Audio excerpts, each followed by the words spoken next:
कर्मचारी त्यांना 2-2 महिन्याचे पगार नाही येत, त्यांनी मध्येच काम सोडून घेत, असं पण आमच्या कानावर आलं. हे खरं आहे ना? मग ते सुपरवायझर त्यांचे आहे ना 5 मंथ, त्यांना सांगितलं तर 15 तारखेला तुम्ही त्यांना आता एक कॉल करा बरं सुपरवायझरना, आपण लगेच त्यांच्याशी बोलूया. काय स्पीकरवरती टाका, वरती पण आम्ही कळवतोय. याचं जर उत्तर तुम्ही आम्हाला देऊ शकत नाही, खुलासा देऊ शकत नाही, तर आम्ही मग वरिष्ठांपर्यंत या गोष्टी देऊ ना. ते सांगत नाही पाणी नाही काय नाही, पाण्याची व्यवस्था करा ना. नाही काय नाही बाबा,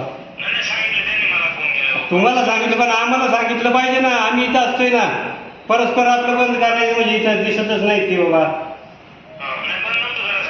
मग नाही बंद नाही, पण ते इथं उपस्थित नाही. नाही ना.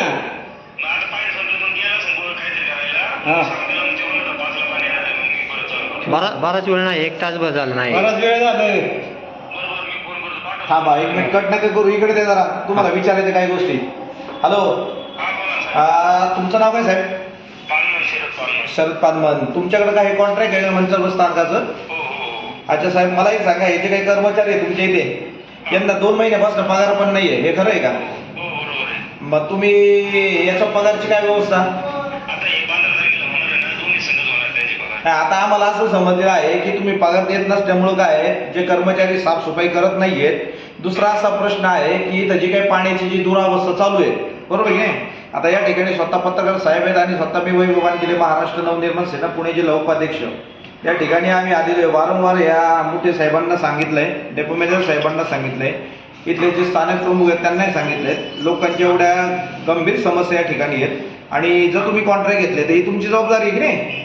काय ना, किती दिवसामध्ये हा मंचर बस स्थानकातील टॉयलेटचा प्रश्न मार्गी लावताय ते सांगा. हा बरं ठीक आहे, एक काम करा, हे जे तुमचे साहेब आहेत ना त्यांच्याकडनं नंबर घ्या माझा आणि त्यांना वरिष्ठांना आम्हाला कॉल करायला सांगा. नाहीतर कसं आहे, ऐका ना, पहिली गोष्ट आहे ना, इथे आहे ना हे सगळं मंचर स्थानकातील आपले जे सुलभ शौचालय आहे ना, याला आम्ही टाळे ठोकू आणि त्याला सर्वस्वी जबाबदार तुम्ही राहणार आणि मंचरचे जे प्रशासकीय अधिकारी आहेत, डेपोचे इन्चार्ज, डेपो मॅनेजर ते राहतील किंवा आगर व्यवस्थापक असतील ते राहतील. मग आता काय करायचे ते तुम्ही ठरवायचं आणि हा निर्णय 2 दिवसामध्ये कसा लावायचा, कशा पद्धतीने लावायचे हे तुम्ही ठरवायचे. हां.